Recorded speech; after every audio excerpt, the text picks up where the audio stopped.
बच्चों, पिछली कक्षा में हम लोग पृथ्वी के आंतरिक संरचना के बारे में बृहद अध्ययन कर लिए। पृथ्वी के आंतरिक संरचना से लेकर अब जो भी प्रश्न आएगा वो आप कर ले जाएंगे, ठीक है।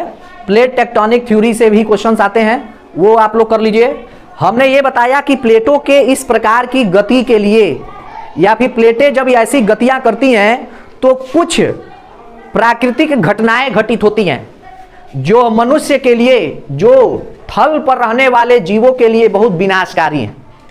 जब ऐसी चीजें होंगी, प्लेटों के बीच जब गति होती है, पृथ्वी के भूगर्भिक गर्भ के अंदर जब ऐसी कोई घटनाएं होती हैं तो इसका परिणाम सतह पर, तल पर, ऊपर, समुद्र के तल पर या महाद्वीपीय सतह पर, पर्वतीय क्षेत्रों में रहने वाले जीवों को, पादपों को इसका खामियाजा भुगतना पड़ता है। इस चीज को हम यहीं पर ऐड कर रहे हैं, अन्य किताबों में कैसे आपको दिया जाता है ये समझ में नहीं आएगा। इसीलिए आंतरिक संरचना के कारण, जो भी आंतरिक संरचना है उसके कारण से ही और कुछ अंतर्जात बलों के कारण ही हमारी पृथ्वी पर कुछ अचानक से ऐसी घटनाएं घटित होती हैं जो जीवों के जीवन के लिए बहुत ही क्या है, हानिकारक है, उसको समझते हैं। तो सबसे इसमें हम लोग समझेंगे, ज्वालामुखी समझ लेंगे, भूकंप समझ लेंगे, और उसके बाद हम लोग चट्टाने समझ लेंगे। उस चट्टाने क्या है, उसी का परिणाम है, क्या है, परिणाम है। उसके बाद उसी में हम लोग ज्वार भाटा को भी समझ लेंगे, ठीक है, सुनामी को, ठीक है ना। क्यों? क्योंकि सतह पर ये घटनाएं घटित होती हैं और जब भूकंप महासागरों में आते हैं तो वह सुनामी का या फिर कुछ खगोलीय घटनाओं के कारण हम लोग ज्वार भाटा को देखेंगे, ठीक है। तो समुद्र के सतह पर जो ऐसे भूकंप आएंगे तो सुनामी उत्पन्न होते हैं और सतहों पर इसे ज्वालामुखी या फिर भूकंप का नाम दे दिया जाता है, ठीक है। ये सब क्या है, अचानक से घटित होने वाली घटना, जिसे मनुष्य देखकर कहता है, जैसे कई जगह कहता है कि जब धरती पूरी हिलने लगे और लोग सोचने लगे ये क्या हो रहा है उनके साथ, यहां पर ईश्वर ने उनके साथ कुछ ऐसी घटनाएं घटित कर दी है जो पाप करने वाले व्यक्तियों के लिए क्या है, अब विनाश होने वाला है। शास्त्रों में कहा गया है, कई सारी किताबों में कहा गया है, लेकिन क्या है, इसके पीछे कोई लॉजिक है, इसके पीछे क्या है, साइंस है। उसको देखते हैं थोड़ा फटाफट, ज्वालामुखी देखते हैं। और कोई दिक्कत किसी को, कोई दिक्कत इसमें समझ में आ रहा है? प्लेटों के बीच गतियां हुई और गतियों के कारण कुछ ऐसी विनाशकारी घटनाएं घटित हो रही हैं जिसे मानव देखकर अचंभित हो रहा है। और जब यह घटित हुआ तो वो क्या हुआ, धरती के अंदर घुसा। क्या हुआ, धरती के अंदर जानने का प्रयास किया। जब ये देखा, हाँ, लेकिन हम पहले उसे लिए हैं जो धरती के अंदर है, ठीक है ना, समझ आया। आइए, ज्वालामुखी, वोल्केनो। देखो, वोल्केनो जो है भूपटल पर प्राकृतिक छिद्र जहां से आग निकलती है उसी को लोग ज्वालामुखी नाम दे दिए हैं। और ज्वालामुखी को अंग्रेजी में कहते हैं वोल्केनो। और वोल्केन एक रोमन देवता है और रोमन देवता को ही, वोल्केन को ही आग कहा जाता है। रोमन में क्या कहा जाता है, रोमवासी क्या कहते हैं, इनको वोल्केन को आग कहते हैं। और उसी वोल्केन रोम देवता के नाम पर इसे क्या रख दिया गया, वोल्केनो नाम रख दिया गया। ये आपसे नहीं पूछेगा। ज्वालामुखी क्या होता है, तो ज्वालामुखी क्या होता है, भूपटल पर एक ऐसा छिद्र जहां से पृथ्वी के अंदर से क्या आग निकलता है। कैसे होता है, पृथ्वी के अंदर हमने बता दिया कि अंदर जाने पर तापमान अधिक है, तापमान अधिक होने के कारण अंदर क्या है, सभी चीजें क्या है, लिक्विड स्टेट में है। और इसी लिक्विड स्टेट को क्या कहते हैं, जो भी तरल पदार्थ हैं उनको क्या कहा जाता है, मैग्मा कहा जाता है। यही मैग्मा जब प्लेटों के अंदर गति होती है या फिर कुछ अन्य विशेष घटनाओं के कारण क्या होता है, यही तप्त मैग्मा अपना स्थान बना लेता है और पृथ्वी के बाहर निकल जाता है। और पृथ्वी के बाद जहां निकलता है इसे शंकु कहा जाता है। क्या कहा जाता है बेटा, पृथ्वी के बाहर निकल जाता है। और क्या होता है, क्या क्या निकलता है, गैस, राख, धूलकण, और जो तप्त मैग्मा जो बाहर निकलता है वह धीरे धीरे क्या होता है, क्या हो जाता है, पिघल ठंडा होकर क्या कर लेता है, पहाड़ों के ऊपर लग जाता है। पहाड़ों के निर्माण भी ऐसे ही कुछ हुए हैं, पठारों के निर्माण ऐसे ही हुए हैं। अब ये जो भी अंदर से चीजें निकल के आई, इसमें अब सूखने के बाद क्या होता है, इसी पहाड़ों की खुदाई करते हैं और खनिज तत्व हम लोग निकाल लेते हैं। समझ में आया? क्योंकि अंदर हमने पढ़ा था लोहा होता है, मैग्नीशियम होता है, बहुत सारी चीजें थी, तो इसी को हम लोग निकाल लेते हैं। इसको लावा कहा जाता है। आपसे पूछा जाएगा कि पृथ्वी के सतह के अंदर उपस्थित द्रवित पदार्थ क्या कहलाता है? लावा, मैग्मा, दोनों कोई नहीं। मैग्मा मो से मेल्ट, मो से मेल्ट, मेल्ट मतलब पिघला हुआ, ठीक है। और लो से लावा, लावा बुझते हो तो लावा तो आग नीचे होता है, लावा ऊपर बुझाता है, तो लावा क्या होगा? बाहर होगा। याद हो गया? ये पूछा जाएगा। और यही मैग्मा जब बाहर निकलता है तो उसको क्या बोल देते हैं? लावा कह देते हैं। याद रखना, बच्चे कंफ्यूज होता है, लावा ऊपर होगा, मैग्मा नीचे होगा। तो उद्गार की अवधि के आधार पर ज्वालामुखी को 3 भागों में बांटा गया है। उद्गार अवधि मतलब कोई ज्वालामुखी कितने समय तक आया, कब आया, कब आने की संभावना है, इस आधार पे ज्वालामुखी को 3 भागों में बांटा गया। आपसे पूछा जा सकता है ज्वालामुखी कितने प्रकार के होते हैं? 3। पहला सक्रिय या जागृत ज्वालामुखी।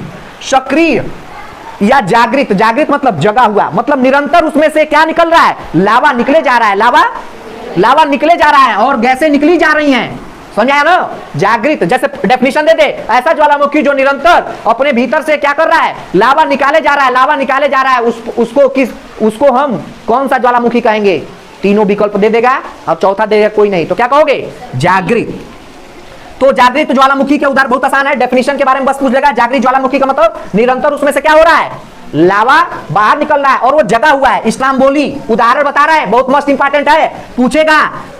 पूछेगा निम्न में से सक्रिय ज्वालामुखी है, तो स्ट्रोम्बोली सबसे बड़ा ज्वालामुखी है बेटा, ये सबसे बड़ा ज्वालामुखी, सबसे ऊंचा नहीं, ठीक है ना? सबसे बड़ा ज्वालामुखी की बात कर रहे हैं। जैसे अभी जब पढ़ेंगे नदियों के बारे में, तो सबसे बड़ी नदी और सबसे लंबी नदी अलग अलग चीजें होती है, ठीक है। नील नदी और अमेजन नदी पढ़ेंगे जब बताएंगे। तो स्ट्रोम्बोली और माउंट एटना, ये इटली के सिसिली द्वीप पर माउंट एटना है और स्ट्रोम्बोली है इटली में ही, ठीक है ना? इटली में ही है ये भी। और ये कहां है मैं बता देता हूं आपको। स्ट्रोम्बोली हो गया, स्ट्रोम्बोली सिसिली द्वीप पर, ठीक है ना? समझ आया? याद रखना ये, ठीक है। दोनों भूमध्य सागर, इसे मोस्ट इंपॉर्टेंट क्वेश्चन कर लेना, इसे भूमध्य सागर का प्रकाश स्तंभ कहते हैं। मतलब यहां पर इतना बड़ा है ये, इतना ज्यादा, हमेशा यहां से आग निकलता रहता है और आग निकलने के कारण चारों तरफ यहां पे लाइट हो जाता है। क्या हो जाता है? जैसे आग जलता है तो प्रकाश दिखता है ना, इसी कारण से इसे क्या कहा जाता है? भूमध्य सागर का प्रकाश स्तंभ। जैसे क्या है, ये अफ्रीका है, अफ्रीका के जस्ट ऊपर, अफ्रीका के ऊपर ये यूरोप है, ठीक है ना? यहीं पर ये भूमध्य सागर है। ये क्या है? ये भूमध्य, यहां पर ये भूमध्य सागर, और ये तुम्हारा ये हो गया अफ्रीका, ये ऐसे, यहां पर इटली है, ठीक है ना? और ये हो गया आपका मकर रेखा, ये कर्क रेखा, ठीक है। यहां पर इटली है, इसे क्या कहा जाता है? भूमध्य सागर का प्रकाश स्तंभ, ठीक है। यहां पर भूमध्य सागर है, ठीक है। भूमध्य सागर है यूरोप और अफ्रीका के बीच में, ठीक है ना? भूमध्य सागर, भूमध्य रेखा नहीं, याद रखना, ठीक है। ये पूछेगा भूमध्य सागर का प्रकाश स्तंभ किसे कहते हैं? स्ट्रोम्बोली को कहते हैं। माउंट एटना और स्ट्रोम्बोली इटली में ही मौजूद है। और याद रखना ये सबसे बड़ा ज्वालामुखी है इस पृथ्वी पर, ठीक है। कोटोपैक्सी, ये भी मोस्ट इंपॉर्टेंट है। इक्वाडोर दक्षिण अमेरिका में पाया जाता है। ये भी इक्वाडोर भी एक प्रकार का सक्रिय ज्वालामुखी का उदाहरण है और यह विश्व का सबसे ऊंचा ज्वालामुखी है। समझ में आया? तो इसमें क्या क्या प्रश्न पूछ सकता है? कोटोपैक्सी क्या है? सक्रिय ज्वालामुखी है, कहां है? दक्षिण अमेरिका में है। और विश्व का सबसे ऊंचा ज्वालामुखी कौन सा है? कोटोपैक्सी। 4 विकल्प दे देगा, कोटोपैक्सी, स्ट्रोम्बोली, बैरन या फिर कोलिमा, तो लगा दोगे क्या? कोटोपैक्सी। अब आते हैं मोस्ट इंपॉर्टेंट क्वेश्चन क्या हो सकता है पिछले बार के एनएमएस की परीक्षा में, और लगातार दोनों एनएमएस की परीक्षा में पूछा गया सवाल कि बैरन ज्वालामुखी किस प्रकार का ज्वालामुखी है?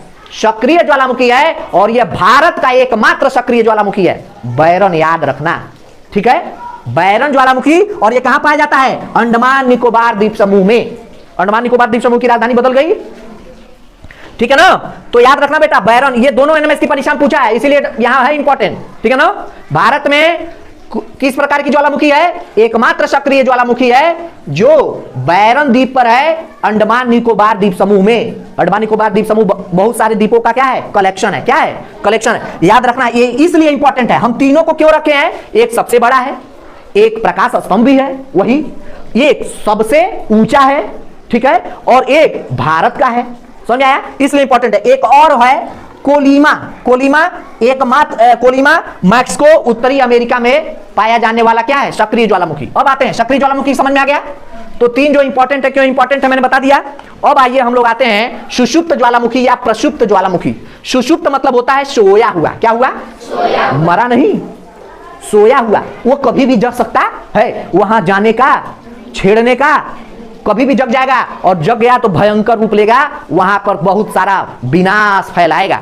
तो सुषुप्त का मतलब ध्यान रखना, लंबे समय से सोया हुआ है लेकिन वो कभी भी जग सकता है, इसी को क्या कहते हैं? सुषुप्त ज्वालामुखी। अब देखो सुषुप्त ज्वालामुखी के उदाहरण मस्ट इंपॉर्टेंट, जापान का फ्यूजियामा, ऐसे याद करना है। कैसे याद करोगे? तो इटली का स्ट्राम्बोली, इटली का एटना, ठीक है, इक्वाडोर का कोटोपैक्सी, भारत का बैरन, ठीक है, ऐसे याद किया जाता है। इसको कैसे याद करो? जापान का फ्यूजियामा, जापान का फ्यूजियामा, इटली का विसुवियस, फिलीपींस का मेयर, भारत का नारकोडम, नारकोडा या नारकोडम, ठीक है ना, ऐसा नाम दिया जाता है, याद रखना। फ्यूजियामा मोस्ट इंपॉर्टेंट क्योंकि ये सुषुप्त ज्वालामुखी है, और जापान भूकंप का देश है। क्या है बेटा? भूकंप आते रहते हैं, अभी भूकंप पढ़ेंगे। तो यहां पर एक ज्वालामुखी है, क्या? सुषुप्त ज्वालामुखी, फ्यूजियामा जापान का है। विसुवियस यह भूमध्य सागर में है और यह इटली में मौजूद है, ठीक है ना। मेयर यह फिलीपींस, फिलीपींस की राजधानी मनीला। क्या? बड़ा पूछता है, याद रखना, हमने बोल दिया राजधानी याद कर लेना। म्यांमार की राजधानी हम आपसे कल पूछ रहे हैं, म्यांमार। इंडोनेशिया, श्रीलंका, भूटान, पाकिस्तान, अफगानिस्तान, ये सारे जो भी भारत के चारों तरफ फैले हुए देश हैं, इन सारे देश की राजधानी याद कर लीजिए मेरे बच्चों, एनएमएस की परीक्षा में जरूर आएगा, ठीक है। अब बहुत आसान है। नारकोडम कहां का है? तो अंडमान निकोबार द्वीप समूह का है, और भारत में देखो एक सुषुप्त ज्वालामुखी भी पाया जा रहा है। अब आइए शांत ज्वालामुखी। तो शांत ज्वालामुखी जो लंबे समय से जिसका उद्गार ही नहीं हुआ है, अब होने की संभावना भी नहीं है। कारण क्या है कि इसके क्रैटर में, यहां क्रैटर है, जैसे मतलब जिस मुख से निकलता है ना, इसको क्रैटर बोलते हैं। क्या बोलते हैं बेटा? क्रैटर बोला, जिस मुख से निकलता है उसको क्या बोलते हैं? क्रैटर। क्या बोलते हैं? क्रैटर बोलते हैं। और अगर यही छिद्र जब बड़ा होता है, जहां से लावा निकलते रहता है, तो उसको बोलते हैं काल्डेरा। क्या बोलते हैं? जापान के आसो विश्व का सबसे बड़ा काल्डेरा है, आपसे नहीं पूछेगा, ठीक है ना। सबसे अधिक भूकंप कहां आते हैं? जापान में, याद रखना। उगते सूरज का देश भी जापान है, और सबसे अधिक भूकंप भी कहां आते हैं? जापान में। आइए अब जानते हैं शांत ज्वालामुखी, शांत या मृत ज्वालामुखी, या फिर इसको क्या कह सकते हैं? अब ये कभी नहीं उठेगा। क्यों नहीं उठेगा? अब क्यों नहीं उठेगा? क्योंकि इसके जो क्रेटर है, क्या है बेटा?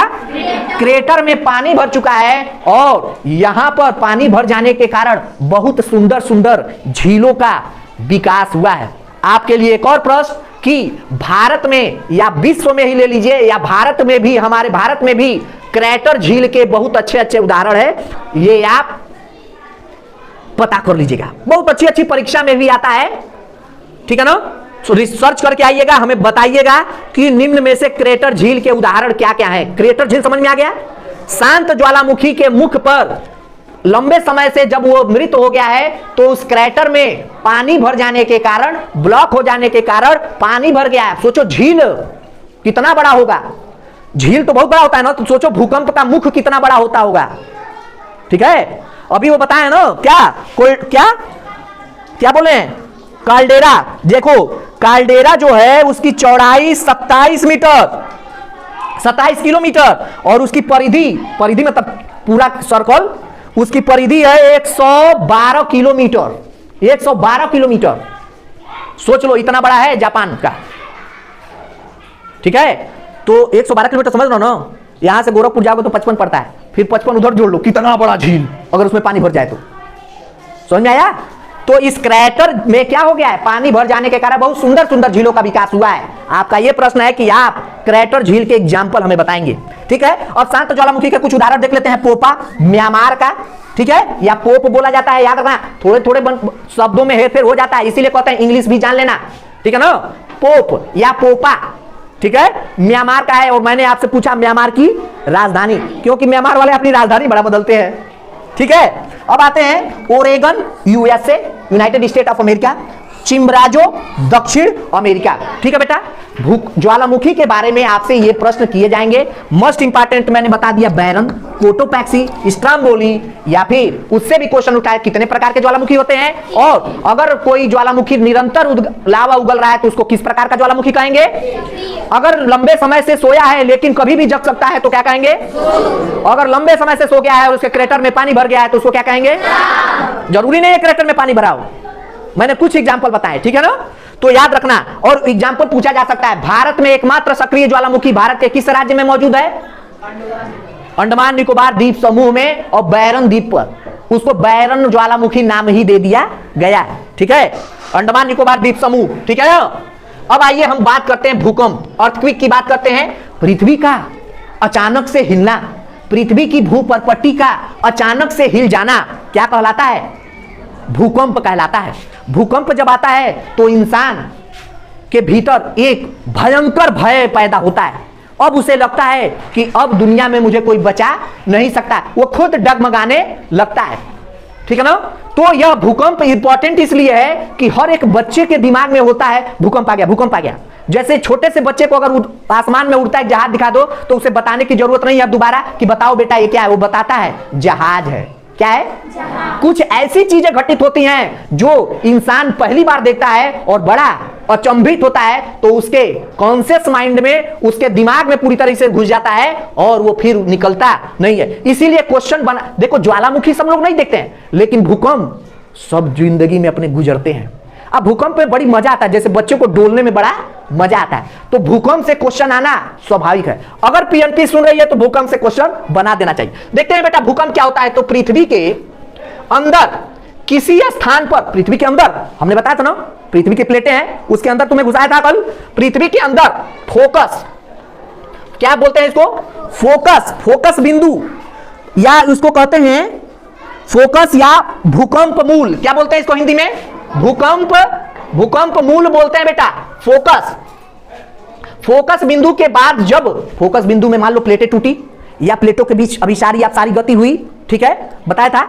अब इसके बाद क्या हुआ, जब प्लेटों के बीच जब गति हुई तो प्लेटें खिसकी, और खिसकी तो नीचे से संवहनी धाराएं निकली, ठीक है, और वो क्या की, ऊपर की प्लेटों को क्या की, हिलाने लगी कि हटो हटो हटो, तोड़ने लगी। आज जब प्लेटें, जब क्या बोलते हैं, बलित पर्वत जब से बन रहे थे, जब प्लेटों के अंदर अभिसारी गति हुई तो प्लेटें उठी, टूटी, और जब प्लेटों के बीच ऐसी प्रकार की गति होगी तो क्या होगा, ऊपरी प्लेटें क्या होंगी, हिलेंगी। क्या होंगी, अंदर कुछ टूटा है, अब उसको एडजस्टमेंट में समय लग रहा है। जैसे मान लो ये था, ये टूटा अंदर, बहुत अंदर, मान लो 50 किलोमीटर अंदर, 100 किलोमीटर अंदर टूटा। जब टूटा तो अब ये टूटा तो इसको कहीं एडजस्ट करने के लिए अब तो कहीं तो जाएगा ना। अब जब ये जाएगा तो जाके जब फिट होता है, मान लो यहां सेट हुआ, मान लो थोड़ा सा पकड़ा था, थोड़ा जैसे रस्सी होती है, एक टूटता है, एक टूटता है, एक टूटता है, अंत में सब टूट जाता है ना।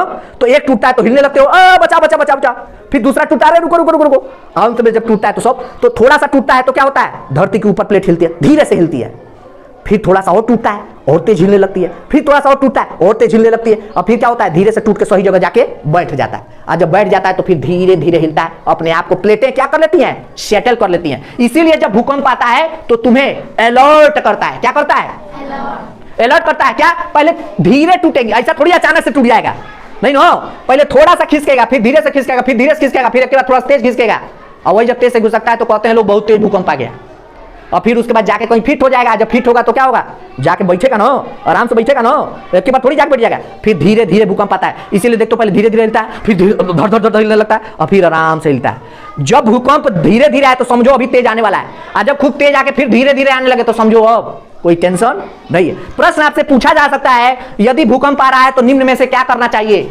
मकान में है तो क्या करना चाहिए, किसी कोने में बैठ जाना चाहिए, बीच में बैठ जाना चाहिए, भाग जाना चाहिए, या फिर किसी मजबूत तख्ते के नीचे बैठ जाना चाहिए। किसी मजबूत तख्ते के नीचे घुस जाना चाहिए, तख्ता कोने में ही तो होगा यार, भाग कहां पाओगे, समय कहां रहता है। अगर मान लो ऐसे हो तो अगर भाग सकते हैं तो क्या करेंगे, खुले मैदान में कहीं जाके लेट जाएंगे, ठीक है, याद रखिएगा। अब आइए आते हैं भूकंप। तो ये फोकस बिंदु पर भूकंप आया, वहां प्लेटें टूटी या फिर कोई भी अंतरजातीय बल के कारण वहां कोई हलचल पैदा हुआ और ये समन्वयी धारा बहुत तेजी से ऊपर भागी, और जब ऊपर भागी तो यहां पर इसको बोलते हैं इपी सेंटर। क्या बोलते हैं बेटा? याद रखना मेरा बच्चा, इपी सेंटर। धरातल पर जहां पर भूकंप की तीव्रता सबसे अधिक होती है, यहां पर धरातलीय भूकंप का जो केंद्र पाया जाता है उसे इपी सेंटर कहते हैं, अधिकेंद्र कहते हैं। क्या कहते हैं बेटा? याद रखना, ये पूछेगा। इपी सेंटर, धरातल पर जहां भूकंप का सबसे अधिक तीव्रता पाया गया उसको क्या कहते हैं? EP centre. क्या बोलते हैं? इंग्लिश नाम याद करो क्योंकि इंग्लिश से पूछेगा, अधिकेंद्र नहीं पूछेगा। इपी सेंटर कहा जाता है, अधिकेंद्र कहा जाता है। और क्या होता है, यहां पर भूकंप ऐसे जाता है, ऐसे फैलता है चारों तरफ, ऐसे ऐसे फैलता है, ऐसे ऐसे फैलता है, ऐसे ऐसे फैलता है, दूर तक प्रसारित होता है। तो कहा जब भूकंप आता है तो वही न्यूज में कहता है कि जम्मू कश्मीर के इस क्षेत्र में भूकंप आया, यहां पर इसकी तीव्रता इतनी दर्ज की गई, नेपाल में इतना भूकंप आया, इसके झटके दिल्ली और एनसीआर रीजन तक महसूस किए गए। क्यों महसूस किए गए? आया नेपाल में है भैया, अब महसूस दिल्ली में हो रहा है, यूपी में हो रहा है, दिल्ली में हो रहा है। क्यों कहते हो ना कि सर जी आया था नेपाल में, आका है, हमको महसूस हो रहा है। क्यों महसूस हो रहा है बेटा? क्योंकि प्लेटें तो बहुत बड़ी है ना, और हमारा भूकंप ऐसे फैलता है। कैसे फैलता है? और ऐसे चारों तरफ फैलता है, चारों तरफ की एरिया को प्रभावित करता है। जहां पर आया वहां पर सबसे विनाशकारी होता है, और जैसे जैसे उसकी एरिया बढ़ती जाती है उसके विनाश कम होता है। ठीक है ना? तो ये भूकंप हो गया। क्या हो गया बेटा? भूकंप हो गया। भूकंप के बारे में जान लेते हैं। भूकंप का अध्ययन सिस्मोलॉजी कहलाता है। भूकंपीय तरंगों का अध्ययन सिस्मोग्राफ से करते हैं। कैसे करते हैं? सिस्मोग्राफ से करते हैं। इस प्रकार का होता है, एक पेन होता है, एक सिलेंडर टाइप का होता है। भूकंप जहां पे आता है वह हिलने लगता है और ऐसे ऐसे खांचने लगता है, ऐसे ऐसे खांचने लगेगा, ऐसे ऐसे खांचने लगेगा। देखो ऐसे खांचा गया है, ठीक है ना?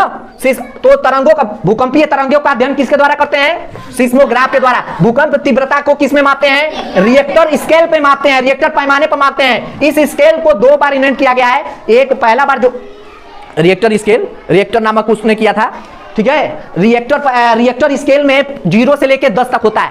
माना जाता है 6 से 7 से अधिक भयंकर होता है, 7 से अधिक, और इससे कम अगर है, 5 से कम है, 5.5 से कम है, मान के चलो 6 से कम है, अब तो बिल्डिंगें मजबूत बनने लगी हैं, तो जो इससे कम है वो माना जाता है कि ठीक ठाक भूकंप है, कोई जान माल का नुकसान नहीं है, ठीक है ना। लेकिन अगर 4, 3.5 या 4 के बीच आया तो क्या होगा? ठीक ठाक भूकंप है, हालांकि कोई दुर्घटना नहीं हुई है।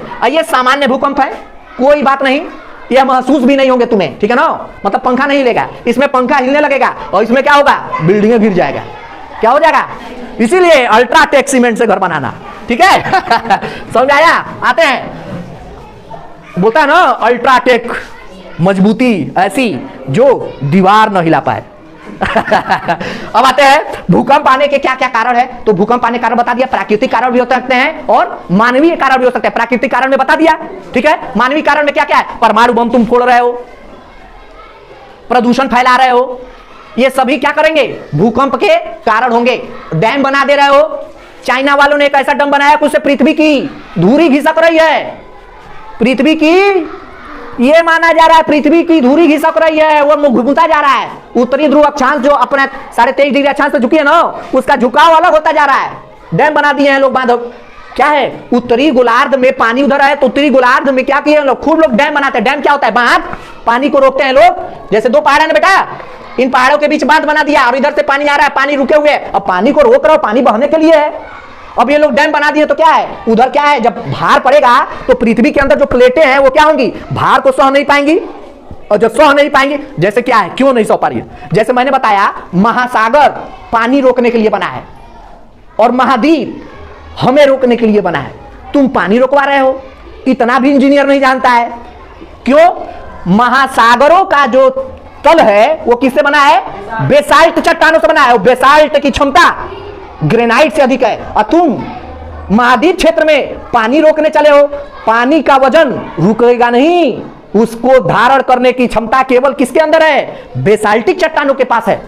जैसे कहा जाता है ना, ये विष्णु का धनुष है, इसे केवल समुद्र के देवता ही धारण कर सकते हैं, या फिर वो राम जी कहते हैं नहीं लाओ हमें, राम जी खुद उठा देते हैं। और राम जी से भी बड़े सीता जी एक ही उंगली में उठा देती हैं। ठीक है। तो जल को धारण करने की क्षमता केवल किसमें है? बेसाल्टिक चट्टान में है। और यह इंसान ग्रेनाइट चट्टानों से पानी रोक रहा है। और जब पानी रोकेगा तो क्या होगा? पानी रोकेगा तो क्या होगा? प्लेटें टूटेंगी, और टूटेंगी तो भूकंप आएगा। समझ आया? कितना सामान्य सी बात है, लोग नहीं जानते। बताओ, कोई दिक्कत? परमाणु बम का करोगे, परमाणु बम भड़का रहे हो तो यार, तो परमाणु बम भड़काओगे तो क्या होगा? आएगा ना? तो ये जान लेना। तो पूछा भी जा सकता है। अब आते हैं भूकंपीय तरंगों के प्रकार। मस्ट इंपॉर्टेंट है, पूछा जाता है। भूकंपीय तरंगों के प्रकार देख लीजिए। भूकंपीय तरंग 3 प्रकार के होते हैं: प्राथमिक तरंग, द्वितीयक तरंग और धरातली तरंग। याद रखना, तुमसे क्या प्रश्न पूछेगा? तुमसे पूछेगा निम्न में से कौन सा तरंग सबसे खतरनाक है? आया है एनएमएस की परीक्षा में। धरातली तरंग सबसे खतरनाक है। सबसे खतरनाक तरंग कौन है?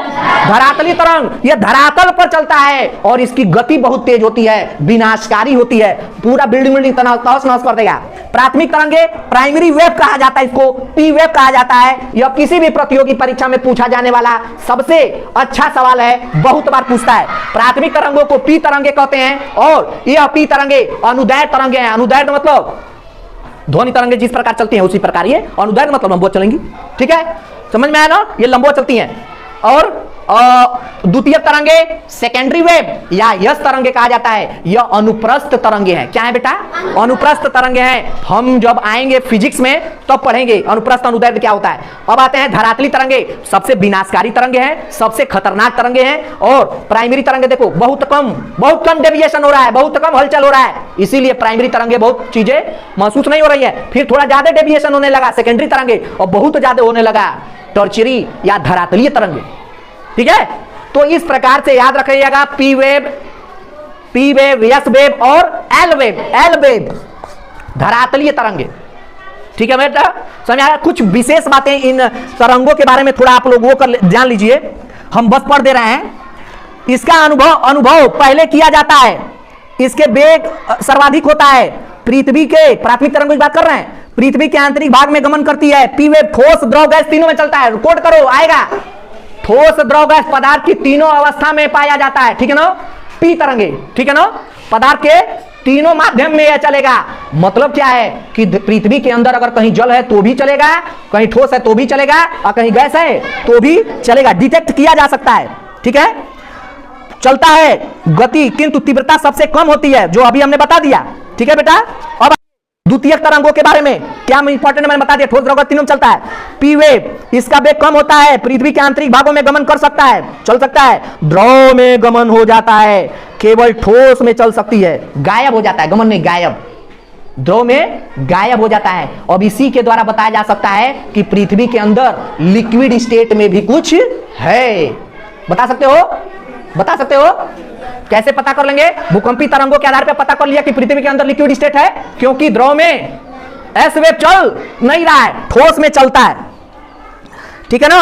तीव्रता है और जानने की जरूरत नहीं है। धरातली तरंगों के बारे में आते हैं।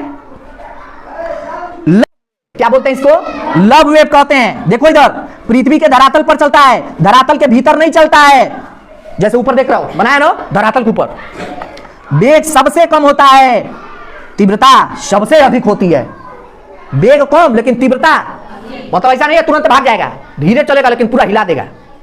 ठीक है, और ये तरंगे ठोस और द्रव में गमन करती है, गैस में नहीं। ठोस और द्रव में। तो याद रखना, पी किस में चलेगा? तीनों में चलेगा। ये किस में चलेगा? ठोस में चलेगा। ये किस में चलेगा? ठोस और द्रव में चलेगा। ये याद रखिएगा, नोट कर लीजिए फटाक से। हाँ देखिए, पिछले स्लाइड में हम क्या जान लिए? ज्वालामुखी और भूकंप के बारे में जान लिया। जितना उसमें से पूछा जाएगा ये आप देख लीजिएगा। अब आइए, अब तीसरा पॉइंट देखते हैं, शैल या चट्टाने। ठीक है, पृथ्वी जब हमारी ठंडी हुई, उसके साथ ही साथ धीरे धीरे जैसे ही पृथ्वी बनी, अब पृथ्वी कैसे बनी यह बता पाना बड़ा मुश्किल है। कोई कहता है कि टूटकर बनी, ठीक है ना, कोई कहता है कि उसी हिस्से से टूटी, कहीं आए गैसों का जमावड़ा हुआ और धीरे धीरे संकेंद्रण हुआ और इस प्रकार से बना। तो बता पाना बड़ा मुश्किल है, लेकिन चलते हैं, जो भी है जैसे है पृथ्वी है हमारी है। शैल या चट्टाने तीसरा महत्वपूर्ण टॉपिक है, इससे भी प्रश्न आते हैं। शैल क्या है या चट्टाने किसे कहते हैं? पृथ्वी के सतह के कठोर भाग को क्या कहा जाता है? चट्टान कहा जाता है। क्रस्ट में पाया जाने वाला कठोर या मुलायम, कठोर और मुलायम पदार्थ धातु को छोड़कर ठीक है ना। धातु को छोड़, ये रसायन शास्त्र में हम पढ़ेंगे धातु क्या है, धातु क्या है, उपधातु क्या है, ठीक है ना। धातुओं को छोड़कर बाकी सभी कठोर और मुलायम चीजें क्या हैं, जैसे पकड़ा बड़ा कठोर है, फूट नहीं रहा है, ठीक है, बड़ी मजबूत मिट्टी है, टूट नहीं रही है, इससे किसी के सर को मार दो तो फूट जाएगा, लेकिन ये लोहा नहीं है, सोना नहीं है। तो ऐसी सभी चीजों को हम क्या कहते हैं, चट्टान कहते हैं बेटा। क्या कहते हैं बेटा, चट्टान कहते हैं। तो कठोर अगर चट्टान देखा जाए तो ग्रेनाइट हो सकता है, स्लेट हो सकता है, ठीक है ना, लिखते थे पहले। मुलायम चट्टानों में बालू हो सकता है, चीका मिट्टी हो सकता है। छिद्रमय चट्टानों में क्या क्या हो सकता है, तो चूना पत्थर और खड़िया, जो खड़िया हम लोग, ठीक है ना। आते हैं हमारे जो भी अभी तक वैज्ञानिकों ने 2000 से अधिक खनिज का खोज किया है, जिसमें से लगभग 24 महत्वपूर्ण खनिज हमारे क्रस्ट में पाया जाता है। और खनिज क्या होता है, तो ये चट्टान का निर्माण करता है।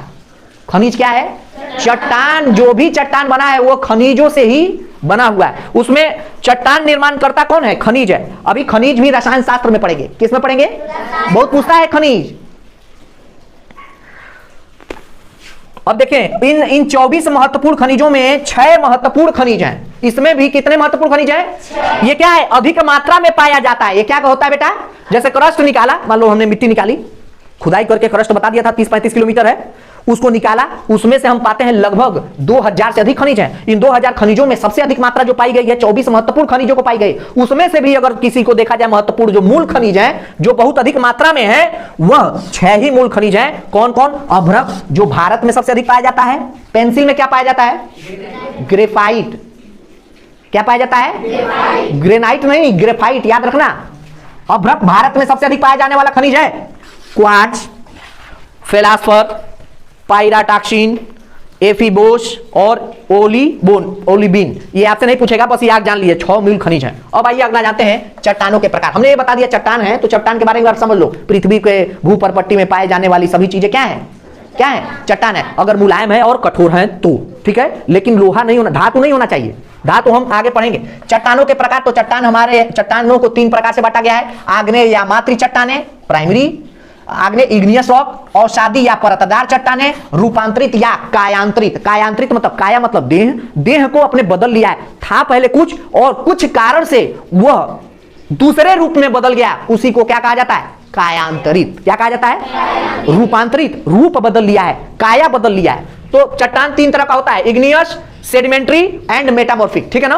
अब आते हैं, अब थोड़ा समझ लेते हैं। ये जो चट्टान है, चट्टान को हम पृथ्वी पर 2 जगह देखते हैं। एक भूपरपट्टी के ऊपर है और एक भूपरपट्टी के नीचे है। देखो भूपरपट्टी के ऊपर, मान लीजिए भूपरपट्टी है, भूपरपट्टी के ऊपर जो चट्टानें हैं अवसादी या परतदार चट्टानों के रूप में है, ठीक है, ठीक है ना, लगभग 3/4 भाग, ठीक है बेटा, ये याद रखना। और ये अवसादी परतदार चट्टानें क्या क्या है, बलुआ पत्थर है, चूना पत्थर है, खड़िया है, ठीक है। आग्नेय इग्नियस, आग्नेय चट्टानें, वास्तव में आग्नेय चट्टानें थोड़ी ऊपर भी होती हैं और नीचे भी होती हैं, लेकिन मुख्यतः यह पाताल मतलब धरातली है, धरातल के अंदर है, ठीक है ना।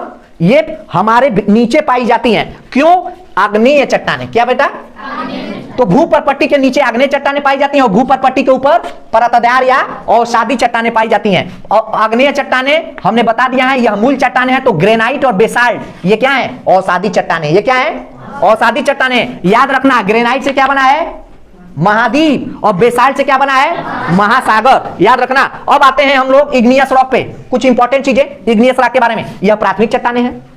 दूसरी, इन्हें मातृ चट्टानें भी कहा जाता है, मतलब सभी चट्टानों का जन्म इन्हीं से हुआ है, इग्नियस से। किससे हुआ है, आपसे पूछ देगा कि मातृ, निम्न में से मातृ चट्टानें हैं, आग्नेय, अवसादी, रूपांतरित, कोई नहीं, बस यही से आसान से सवाल पूछेगा।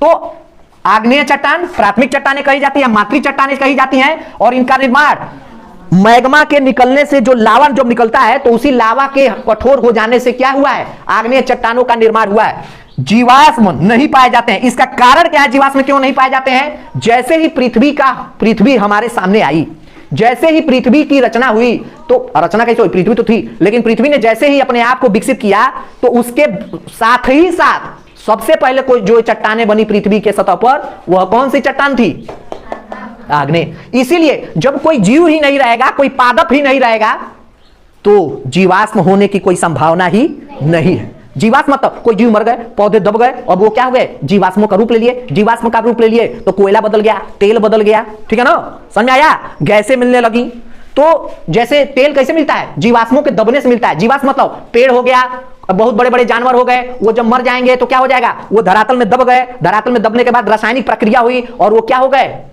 वो हमारे कार्बनिक तत्वों में बदल गए और क्या हो गए, तेल का निर्माण किया, बहुत सारी चीजों का निर्माण किया, ठीक है ना। तो उस समय जब जीवाश्म होंगे नहीं, तो जीवाश्म जब नहीं होंगे तो किसी भी प्रकार के कोई भी रासायनिक प्रक्रिया नहीं हुई होगी, ठीक है ना। तो जीवाश्म नहीं होते हैं ऐसी चट्टानों में, क्योंकि यह पृथ्वी के तुरंत बाद ही हुआ है। कठोर, और कठोर तो है लेकिन परत रहित है, इसमें कोई परत नहीं होता है, एक ही होता ही है, ठीक है ना। अब देखो आग्नेय चट्टानें भी दो तरह की हैं, एक अंतर्वेदी और एक बहिर्वेदी। अंतर्वेदी और एक बहिर्वेदी। जो देखो, जो आग्नेय चट्टान धरातल से थोड़ी ऊपर उठ जाए, ठीक है, ऊपर उठ के ठंडा हो जाएगी, वह बहिर्वेदी चट्टान होगी। और जो अंदर ही, जैसे मैग्मा ऊपर गया, मैग्मा ऊपर न जाके, बाहर न जाके, अंदर ही क्या हो गया, ठंडा होके कठोर हो गया, ठीक है, ठंडा होके कठोर हो गया, तो उसे अंतर्वेदी कहा जाता है, जैसे ग्रेनाइट और गेब्रो। बहिर्वेदी में जैसे ऊपर जाके जो चट्टान जाके क्या हो जाएगा, कठोर हो जाएगा, तो ऐसे को कहा जाता है छत्रक शिला। क्या कहा जाता है बेटा, छत्रक शिला। बेंथोलिथ, लिथोलिथ और बेंथोलिथ दो तरह के होते हैं। लिथोलिथ कहा जाता है छत्रक शिला को। छत्रक शिला का राजस्थान में चले जाओ, कई ऐसे जगह चले जाओगे, तुम्हें इस ऐसे धरातल दिखा, ऐसे करके कोई दिखा होगा, दिखता है, कोई फोटो में देखा होगा तुम लोग, है ना, पर्वतों में भी देखा होगा, ऐसे उठा रहता है, ठीक है, तो इसे लिथोलिथ कहा जाता है, ठीक है ना, बेंथोलिथ, ठीक है। ये हो गया आपका क्या, आग्नेय चट्टान। मातृ चट्टानें क्यों कही जाती हैं, पृथ्वी के विकास के साथ ही इनका विकास हुआ। इसमें किसी प्रकार के जीवाश्म नहीं पाए जाएंगे, क्योंकि उस समय जीवाश्मों की उत्पत्ति, जैव विकास ही नहीं हुआ था। अब आते हैं औषधि या सेडिमेंट्री या परतदार। लेयर नुमा होता है। लेयर नुमा कैसे होगा भाई, जीवाश्म हुए, कुछ घटनाएं घटी, वो दब गए, फिर उसके बाद दब गए, फिर उसके बाद दब गए, फिर उसके बाद दब गए, ये हार्ड होते गए। जैसे शीशा देखे हो, शीशा को जब देखोगे तो देखोगे उसमें कि कई सारे लेयर दिखाई देंगे। कभी शीशा को देखना, ठीक है, तुम्हारे घर में कोई कांच दिख जाए तो उसको ऐसे करके देखना, उसमें कई सारे लेयर देंगे, उसे परतदार चट्टानें कहा जाता है। क्या कहा जाता है बेटा, कहीं देखना तुम लोग, कई पत्थर को फोड़ना देखना, उसमें कई ऐसे होते हैं परतदार टाइप के होते हैं। इसको तोड़ोगे एक लेयर निकल जाएगा, फिर दूसरा लेयर निकलेगा, फिर तीसरा लेयर निकलेगा, ठीक है। तो इसको क्या कहा जाता है, औषधि या सेडिमेंट्री रॉक। क्या कहा जाता है, या फिर परतदार चट्टानें। इन चट्टानों का निर्माण कैसे, जीवाश्मों खनिजों के दबने से हुआ है, अपरदन और निक्षेपण प्रक्रिया के द्वारा भी इन चट्टानों का निर्माण हुआ है। जैसे क्या हुआ, निक्षेपण हुआ, जाके जमा हो गया, निक्षेपण हुआ, जाके जमा हो गया, और धीरे धीरे वो हार्ड होता गया, और क्या हुआ, एक बहुत बड़ा संरचना तैयार कर लिया। इसे क्या कहा जाता है, औषधि चट्टान। आपसे पूछा जाएगा चट्टानों, जीवाश्मों और खनिजों के दबने से किस चट्टान का निर्माण हुआ है, आग्नेय, औषधि या रूपांतरित, औषधि, क्योंकि परतदार कहा जा रहा है इसीलिए। जिप्सम, ठीक है, चिका मिट्टी, कोयला देखे हो, कोयला को जब तोड़ोगे तो बहुत सारे लेयर में निकलता जाएगा। जैसे पन्ना होता है ना, एक पलाटो, दूसरा पलाटो, तीसरा पलाटो, और उसी पे सब बैठा हुआ है, परत निकलता जा रहा है। उसी तरह कोयला में भी देखोगे, जब कोयला का एक परत निकालो तो अंदर पाओगे एक बरसाती नुमा संरचना है, एकदम लगता है जैसे कि उस पे पॉलीथीन लगा हुआ है, ठीक है, समझ आया। तो ऐसे होता है। अब आते हैं रूपांतरित, मेटामॉर्फिक रॉक। रूपांतरित या कायांतरित। रूपांतरित क्या होता है, आग्नेय या औषधि चट्टानें।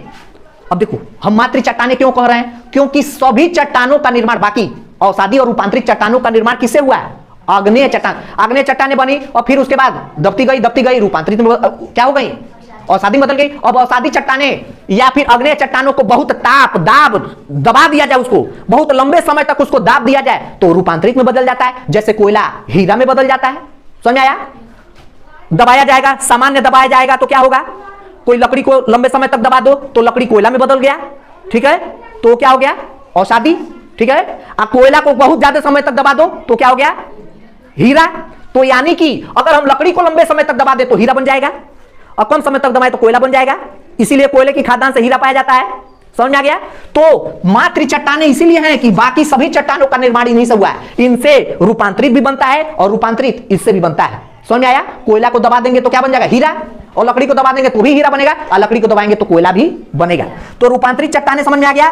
ताप, दाब और रासायनिक प्रक्रिया के द्वारा बनने वाली चट्टानों को क्या कहा जाता है, रूपांतरित चट्टान या कायांतरित चट्टान। यही सामान्य सा सवाल पिछले बार की परीक्षा में आया हुआ है, ठीक है बेटा।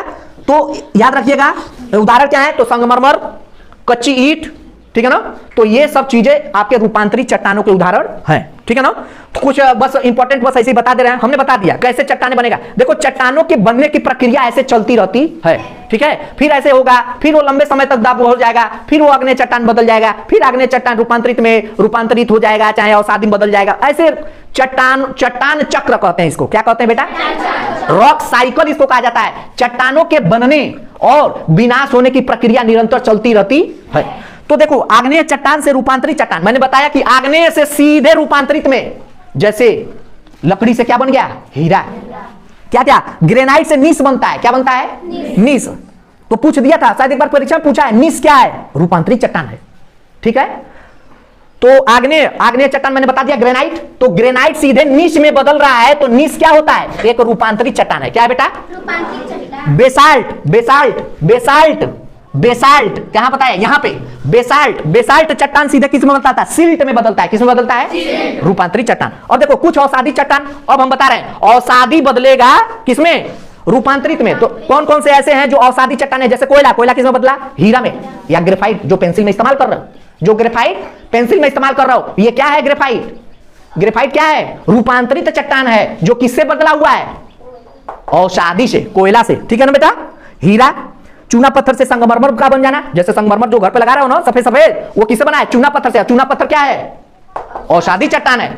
उसको जब ताप दाब दे देंगे लंबे समय तक, तो वो किसमें बदल गया? संगमरमर में। अब देखो संगमरमर तोड़ के देखो, नहीं टूटेगा जल्दी, कितना चमक रहा है। क्यों? जो दबेगा वो चमकेगा, जो ताप सहेगा, दाब सहेगा, वही कुछ बनेगा। उसी की कुछ कीमत होगी। हीरे की कीमत होती है, लकड़ी की नहीं। उसी लकड़ी से कोयला बना है, कोयले की कीमत है, लकड़ी की नहीं। लकड़ी की भी कीमत है लेकिन उतनी नहीं जितना कोयले की। हीरा की कीमत अधिक है, कोयले की नहीं। हीरा के सामने लकड़ी क्या, लेकिन बना उसी से। इसी तरह इंसान वही है, सब उसी तरह जन्म लिए हैं, सब उसी तरह मरेंगे, लेकिन इसी में से कोई बहुत बड़ा आदमी बनेगा और कोई कुछ नहीं बनेगा। कौन बनेगा?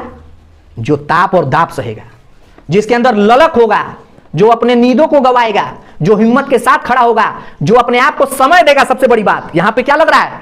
समय लग रहा है। ताप दाप झेलना ही है ना, 10 दिन खूब पढ़ लेता नहीं ना, 10 दिन खूब दबा के पढ़ लेता नहीं, 10 दिन एकदम एनर्जी निकल, ऐसे नहीं निकलेगा। निरंतर पढ़ना पड़ेगा और खूब पढ़ना पड़ेगा, तब जाके तुम बनोगे टॉपर, ठीक है बेटा। चूना पत्थर, बलुआ पत्थर से क्वार्टजाइट बना है, ये आपको आएगा नहीं। और देखो रूपांतरित चट्टान, पुनः रूपांतरित चट्टान में सिल्ट, ये मत जानिए, बस जान लीजिए कोयला हीरा में बदल गया और ग्रेफाइट में बदल गया। हीरा और ग्रेफाइट क्या है? रूपांतरित चट्टान के उदाहरण है, जो किससे बने हैं?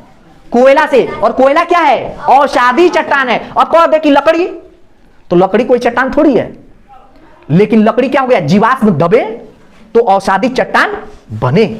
कोई दिक्कत?